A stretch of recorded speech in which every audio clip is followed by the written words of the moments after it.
수질 분석 21번. 이번 시간에는 BOD 측정의 조건, BOD 측정 시 희석하는 방법에 대해서 공부합니다.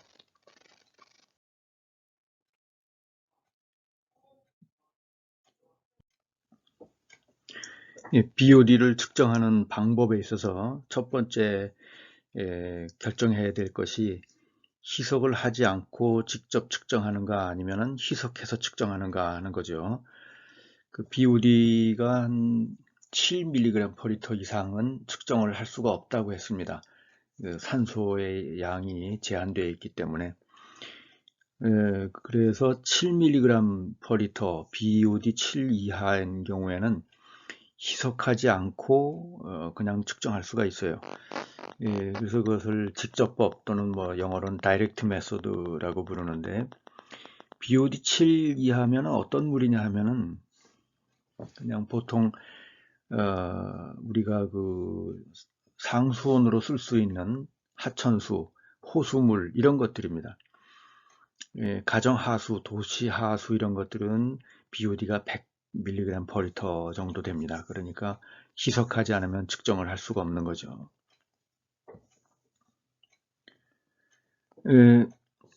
하천수나 그 호수물의 경우에는 희석을 하지 않으니까 측정하는 게 아주 간단해요. 그냥 시료를 먼저 20도에 맞춥니다. 맞추고 에어레이션을 해서 포화시킵니다. 자, 20도에 맞추고 에어레이션 한다. 이게 뭐 어떤 의미를 가지느냐 하면은 보통 시료를 냉장고에 보관합니다. 그 냉장고에 보관하면은 온도가 한 0도 가까이 되죠. 0도 가까이 되면은 DO의 농도가 얼마 되냐면 13mg/L 용존산소가 이 정도 돼요. 그런데 20도C로 이것을 온도를 높여서 우리가 인큐베이션을 해야 되죠. 20도C가 되면은 산소 농도가 한 9mg/L 정도 됩니다. 한 4mg/L 정도는 대개 차이가 나게 돼요. 그러면 어떻게 되느냐 하면 BOD 측정을 하기 위해서 증류수를 예를 들어서 증류수를 0도에 있는 물을 20도로 올렸다. 온도를 높였다. 그럼 BOD가 얼마가 되느냐 하면 4mg/L가 됩니다. 온도가 0도에서 20도로 올라가면서 여기서 과포화된 4mg/L라고 하는 산소는 이제 날아가게 되는 거죠. 그러면 어떻게 되느냐면 과포화된 산소가 여기 이렇게 기포가 만들어집니다. 기포가 만들어지거나 아니면 과포화 상태로 있다가 DO 프로브를 넣고 교반을 하죠. 교반을 하면서 이제 측정을 하게 되면 그때 이 과포화되어 있던 기체가 날아가는 거죠. 그래서 이 과포화된 기체가 이렇게 손실되는 것을 막기 위해서 20도의 온도를 맞추고 에어레이션을 하는 거예요. 에어레이션을 해서 포화시키는 겁니다. 20도 상태에서 포화시키면은 더 이상 그 산소가 들어가거나 나가거나 하는 그런 일이 안 생기겠죠. 그렇게 해서 포화시키는데 빨리 포화시키는 방법으로 에어레이션을 하거나 아니면은 큰 통에 넣고 손으로 막 세게 흔들어 줍니다. 그러니까 뭐 4리터짜리 통에다가 한 1리터 이렇게 집어넣고 막 흔들어 주면은 거기서 그 과포화되어 있던 기체가 날아가고, 또 산소가 없던 샘플에는 산소가 들어가는 거죠. 산소가 없던 샘플에는 산소가 들어가고, 이렇게 해서 산소 농도를 맞추는 거예요. 예를 들어서 산소가 고갈된 물, 그 호수의 심층수 이런 것은 산소가 완전히 고갈된 경우들이 많습니다. 그런 물은 산소가 없으니까 BOD 측정이 안 되죠. 그래서 막 흔들어 가지고 에어레이션 하거나 흔들어서 산소 농도를 20도에서 한 9mg/L 정도로 올려줘야 된다는 거죠. 에어레이션 하는 방법으로는 뭐 공기 펌프, 일반적으로 그 어항에서 쓰는 공기 펌프 이런 걸로 충분히 됩니다. 그리고 이제 BOD 측정할 때 병을 한 개만 쓰는 게 아니라 보통 한 두세 개 정도 씁니다. 그렇게 해서 하나는 초기 DO를 측정해요. 첫날 DO를 측정하고, 두 개는 5일 후에 측정해서 그 차이를 이제 사용하는 거죠.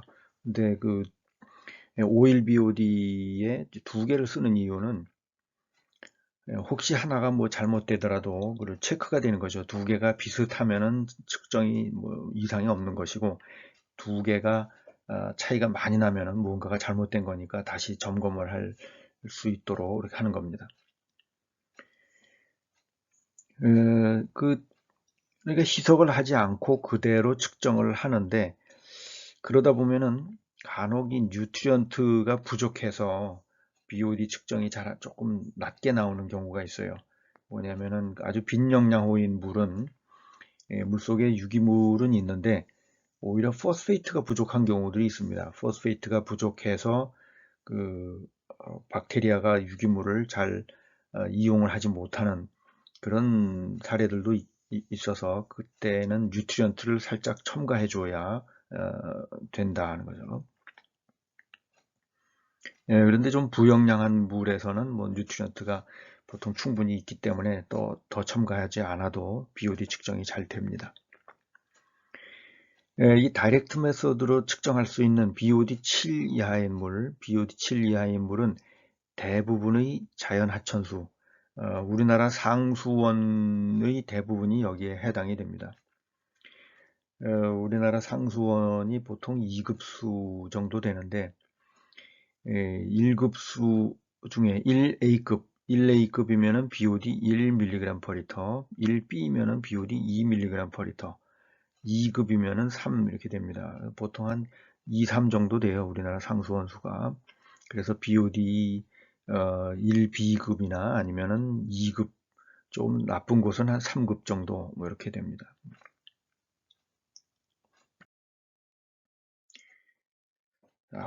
자연수의 경우는 희석하지 않아도 측정이 되는데, 도시 하수의 경우에는 희석을 해야만 측정이 됩니다.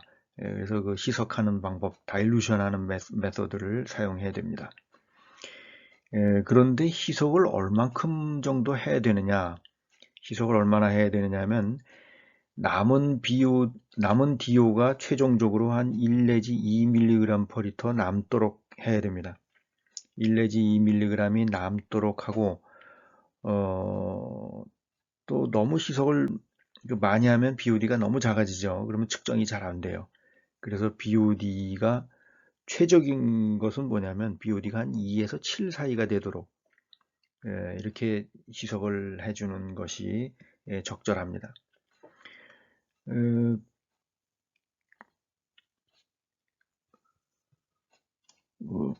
그 초기 DO가 이렇게 되어 있는데, 희석을 너무 적게 하면 어떻게 되느냐면, 희석을 너무 적게 하면은 이 정도가 정상인데, 너무 적게 하면은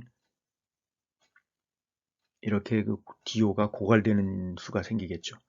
여기 남은 DO가 한 2mg/L 이상 되도록 하는 것이 좋다. 그러지 않으면 BOD 측정이 잘 안 된다 하는 거죠.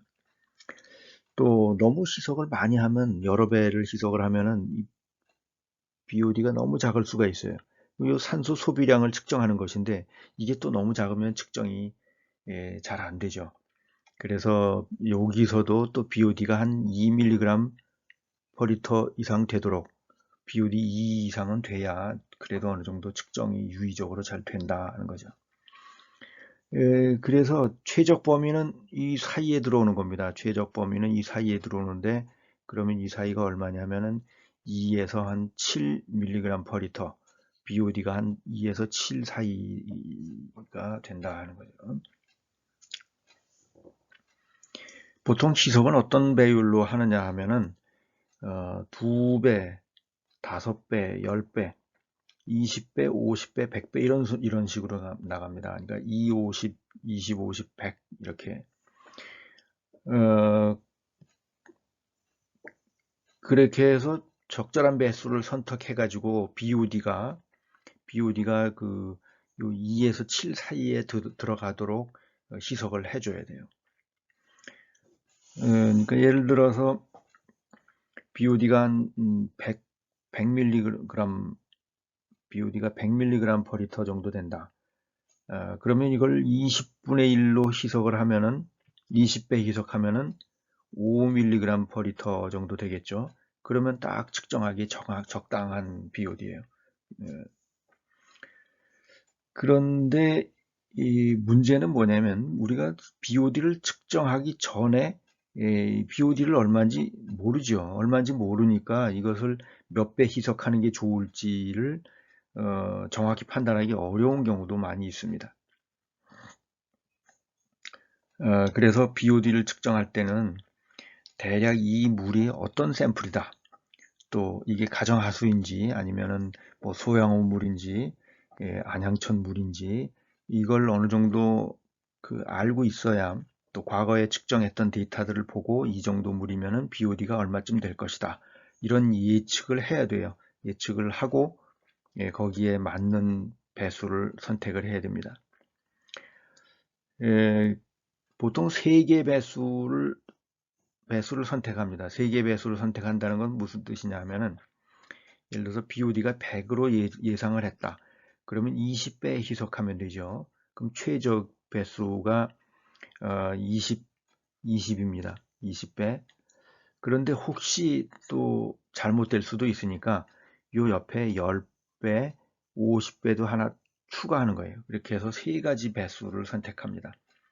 그러니까 적정 희석 배수를 하나 선택을 한 다음에 그 위와 아래를 하나씩 더 추가해서 이렇게 3가지 그 희석 배수로 측정을 한다는 거죠.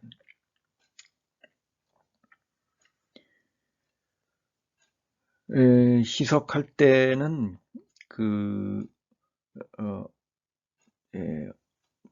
어떤 물이냐에 따라서 뉴트리언트를 첨가해 줘야 되기도 하고 또 희석수를 사용하기도 하고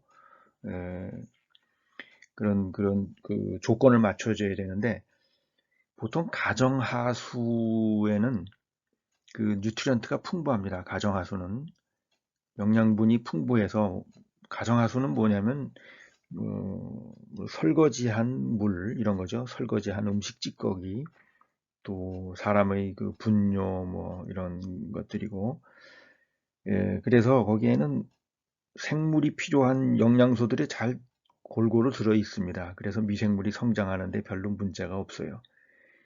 그런데 산업폐수의 경우는 어떤 특정한 유기물만 많이 나오는 경우가 있습니다. 그러면은 어떤 영양분이 부족한 경우도 있고, 그렇게 해서 그 희석수를 사용을 해야 됩니다. 희석수에는 여러 가지 영양류가 다 포함이 되어 있는 것을 만들어서 쓰기 때문에 미생물이 성장하기 좋은 조건을 만들어 줍니다. 근데 가정하수는 뭐 희석수에 그렇게 특별한 신경을 안 써도 돼요. 그냥 증류수 가지고 희석해도 충분히 됩니다.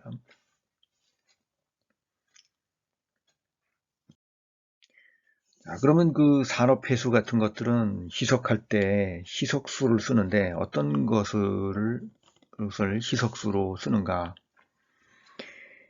우선 자연수, 호수물 뭐 이런 것은 좀 적당하지 않습니다. 왜냐하면은 그 안에 BOD가 포함이 되어 있어요. 웬만한 물이라면은 소양온 물도 뭐 BOD가 한 1mg/L 정도는 되고 그렇기 때문에 BOD 측정에 오류를 줄 수가 있고 또 그 속에 조류 또 질산화 박테리아 이런 것들이 들어가 있으면은 암모니아를 산화합니다. 질산화 박테리아는 암모니아를 산화하고 또 조류가 많이 들어가 있으면은 여러 가지 또 다른 그 수질에 영향을 줄 수가 있고 그래서 자연수는 이런 그 BOD를 포함하는 그런 우려가 있어서 쓰지 않고 그 증류수를 써야 됩니다.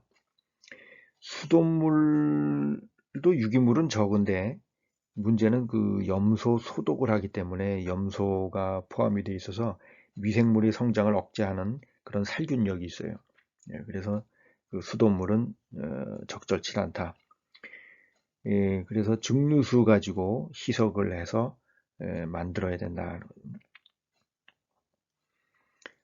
증류수로 만드는데 이 희석수에는 독성 물질이 없어야 된다 그랬죠. 그럼 어떤 게 독성 물질로 흔히 들어가느냐 하면 그 수돗물을 증류할 때 염소가 이 증류수로 들어갑니다. 그러니까 그냥 우리가 끓여서 만드는 그 증류수기, 물을 끓여서 만드는 증류수기는 염소를 그 물을 끓여가지고 증류수를 만드는데 수증기만 날아가는 게 아니라 염소도 같이 날아가요. 같이 날아가서 이것을 증류수로 이제 받으면은 이 증류수 안에 이 염소가 같이 포함이 됩니다. 그래서 수돗물을 끓여서 만드는 증류수 여기에는 이런 염소와 같은 독성 물질이 있고, 또 증류수기를 과거에는 구리로 만든 것들이 꽤 쓰였어요. 그러면 요즘은 스테인리스 스틸로 만들거나 아니면 유리로 만든 걸 주로 쓰는데, 이 구리로 만든 경우에는 이 구리가 녹아 나와 가지고 독성을 띠기도 했습니다. 증류수도 물론 소량의 유기물이 들어가 있을 수 있는데 포함이 되긴 하는데, 그건 뭐 거의 BOD 측정의 오차가 워낙 크기 때문에 무시할 정도로 작다고 보는 겁니다. 그 다음에 pH는 6.5에서 8.5 중성 근처로 맞춰줘야 돼요. 이때 쓰는 것이 포스페이트 버퍼입니다. 포스페이트 버퍼는 뭐냐면은 이 인산 이온인데, 인산 이온이 해리가 될 수가 있어요. HPO4 이가 이온하고 그 다음에 수소 이온 이렇게 해리가 됩니다. 그래서 포스페이트 버퍼는 뭘 넣는 거냐 하면은 여기서 일가 인산 이온하고 이 이가 인산 이온을 같이 넣어줍니다. 그러면 어떻게 되느냐 하면은 알칼리성이 되면은 이렇게 해리가 더 돼가지고 수소 이온이 나와서 알칼리성을 중화하죠. 그러니까 알칼리 상태에서는 이 반응이 이제 왼쪽으로 반응이 가면서 오른쪽으로 반응이 가면서 이걸 중화시켜 버립니다. 근데 산성이 만들어지면은 또 반대로 왼쪽으로 반응이 일어나면서 그걸 중화시켜 주는 거죠. 그래서 이 포스페이트 일가 이온과 이가 이온을 반반씩 섞어서 넣어주면은, 적당히 넣어주면은 중성 근처에서 pH가 유지가 됩니다. 그래서 이것을 완충용액, 영어로 버퍼 솔루션이라고 하는 버퍼라고 하는데 우리말로는 완충용액이라고 부릅니다. 이런 완충용액을 희석수에다가 넣어준다. 그 다음에 삼투압도 조절을 해줘야 돼요. 삼투압이 너무 낮은 증류수를 쓰거나 하면은 세포가 터지는 수가 있으니까. 그래서 적당하게 삼투압을 줄 수 있도록 뭘 넣어줘야 되는데, 무언가 이온을 넣어줘야 되는데, 이 버퍼로 집어넣은 버퍼로 넣은 포스페이트가 삼투압을 조절하는 기능도 하고 있습니다. 그 외에 물속에 담수에서 제일 많은 양이온이 칼슘이고 두 번째가 마그네슘이죠. 이런 칼슘, 마그네슘도 조금 넣어주고 이렇게 해서 일반적으로 담수 환경과 유사하게 만들어주는 거예요. 기타 영양염류, 예를 들어 뭐 철이라든가 마그네슘, 암모니아 이런 것들 조금씩, 이건 미량만 넣어주는 거예요. 미량 넣어줘서 미생물이 성장할 수 있도록 한다. 그 다음에 중요한 게 뭐냐면 시드입니다. 시드가 되는 BOD를 측정할 수 있는 미생물이 있어야 되죠. 미생물은 보통 가정하수 같으면은 이 하수구를 지나오면서 거기에 이미 미생물이 많이 붙어 살고 있어요. 하수구에. 또 우리의 뭐 음식 찌꺼기 이런 데도 미생물이 막 섞여 있죠. 그래서 가정하수가 배출되는 하수구 바닥, 이런 데에는 하수구 바닥에 있는 미생물이 많이 붙어 있는 시궁창이죠. 그런 데는 박테리아가 굉장히 많습니다. 그 물을 조금 갖다 집어넣어 주면은 박테리아가 충분히 공급이 된다. 강물보다는 이 하수의 슬러지가 더 좋아요. 왜냐하면 강물에는 조류나 또는 질산화 박테리아들이 많이 포함이 되어 있어서 BOD에 영향을 줄 수가 있습니다. 원래 암모니아를 산화시키면 안 되죠. 암모니아는 BOD 측정에서 제외하는 건데, 질산화균이 많으면 BOD가 높게 나오는 거죠. 그 다음에 블랭크를 측정을 해야 됩니다. 블랭크는 그냥 블랭크라고 부르기도 하고 또는 이 앞에다가 seed라는 말을 붙여서 seed 블랭크라고 부르기도 합니다. seed 블랭크라는 건 뭐냐면은 시료는 없고 그 seed만 넣은 걸 측정을 해요. 왜 그러냐면 앞에 희석수에서 보면은 희석수를 만들 때 거기에 그 seed를 넣어준다 그랬죠. 그러면 그 넣어준 시드는 미생물이기 때문에 그 자체가 BOD를 가지고 있습니다. 그러니까 그 BOD를 측정을 해서 빼줘야 되죠. 식종에 들어가 있는 BOD를 빼주는 그런 것을 시드 블랭크라고 합니다. 그러니까 어떻게 하느냐면 시료는 넣지 않고 시료는 없이 희석수에 들어간 시드만 넣는 거예요. 그러든가 아니면 희석수만 측정을 하든가 이렇게 해서 그 희석수가 가지는 BOD를 측정해서 계산에 고려해 준다는 거죠.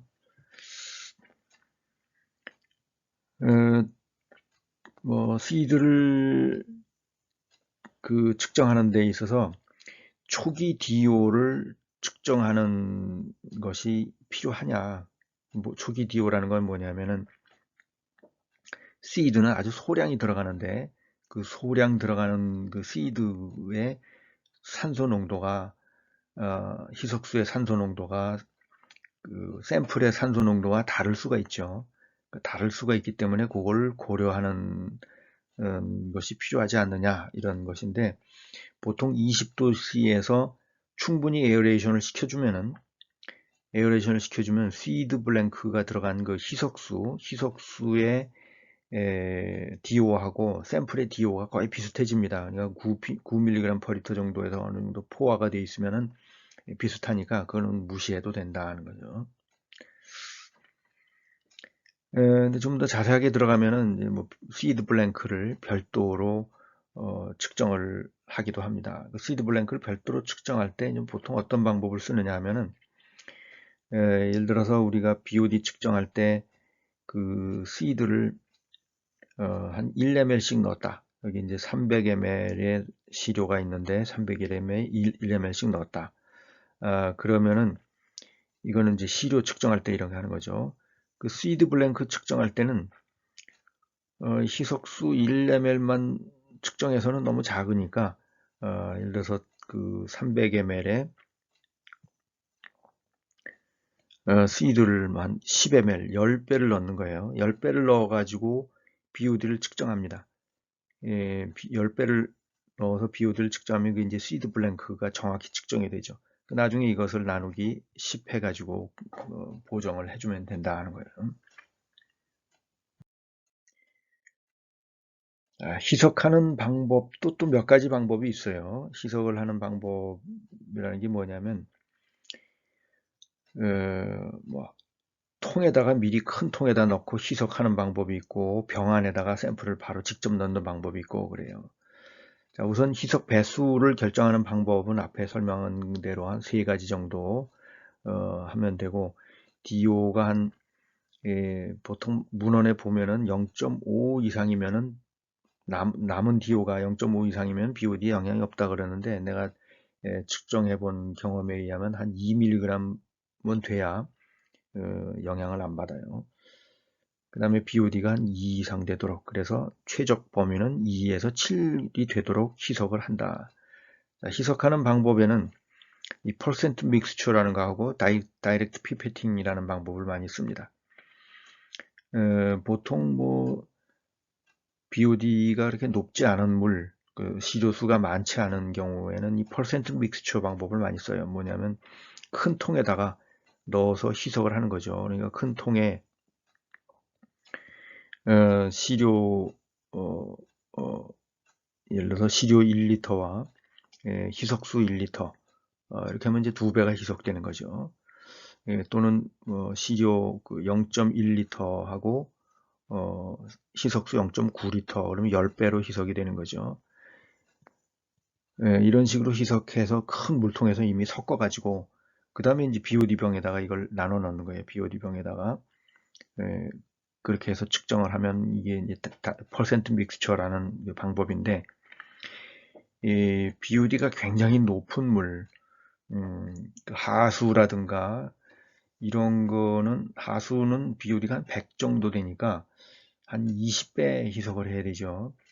그러니까 300 ml 같으면은 20분의 1이면은 한 15 ml 뭐 이 정도만 넣어야 돼요. 또 하수는 그런데 뭐 축산 분뇨 이런 거는 뭐 BOD가 만 단위로 올라갑니다. 그러면 뭐 BOD 병 내에 넣는 샘플의 양이 한 1ml 이렇게밖에 안 될 수도 있어요. 그런 경우에는 어떻게 하느냐면, 예를 들어서 100배를 희석한다 그러면 여기다가 시료를 3ml를 넣죠. 3ml를 넣고 이것을 희석수를 넣어서 300ml로 희석을 합니다. 그러면 이게 이제 100배가 되는 거죠. 100배로 희석이 된 거예요. 그래서 시료 3ml를 또 이 큰 통에다가 별도의 통에다 넣고 희석수 넣고 흔들어서 섞은 다음에 넣는다. 뭐 이러면 굉장히 번거로우니까 그 번거로움을 줄이기 위해서 BOD 병에 직접 시료를 넣어요. BOD 병에 소량의 시료를 넣고 그 다음에 희석수를 채워가지고 어, 그, 희석을 한다는 거죠. 그런데 뭐 한 이렇게 3ml 정도만 해도 어느 정도 쓸만한데, 그 축산 분뇨 아주 진한 이런 거는 BOD가 뭐 100만 mg per L까지도 올라갑니다. 엄청나게 많이 희석을 해야 되죠. 그럴 때는 직접 넣는 것은 너무 오차가 커져요. 샘플을 아주 조금밖에 안 집어넣기 때문에. 그래서 이럴 때는 미리 희석을 해둬야 됩니다. 그 BOD가 높은 물이죠. 이거는 BOD 높은 그 폐수를 측정할 때는 미리 희석을 해서 그 볼륨을 취하는데 오차가 좀 생기지 않도록 주의해야 된다 하는 겁니다. BOD를 측정하는 인큐베이션 바틀은 앞에서 본 그 DO 측정하는 그 DO 바틀을 사용하면 됩니다. 그 다음에 사용한 다음에 세척은 어떻게 하느냐면, 보통 세제를 쓰면 좋습니다. 세제를 쓰고 브러쉬로 문질러 줘야 돼요.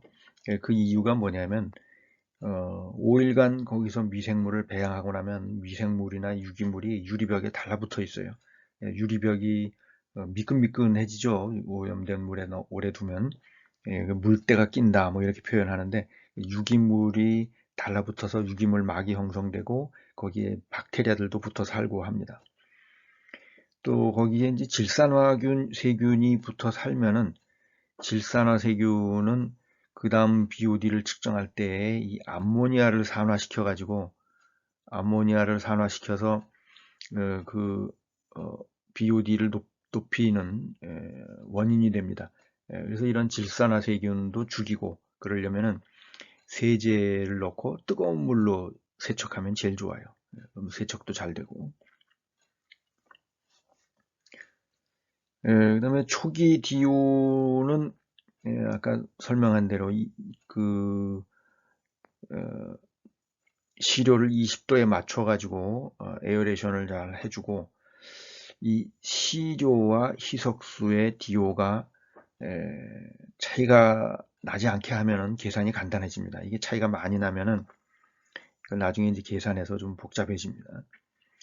그런데 가끔 이 차이가 나는 경우가 어떤 경우냐면은, 그 BOD가 좀 높은 BOD가 높아서 산소가 고갈된 그런 하수들 있죠. 그런 걸 측정할 때 보면은 시료의 DO가 굉장히 낮을 수가 있어요.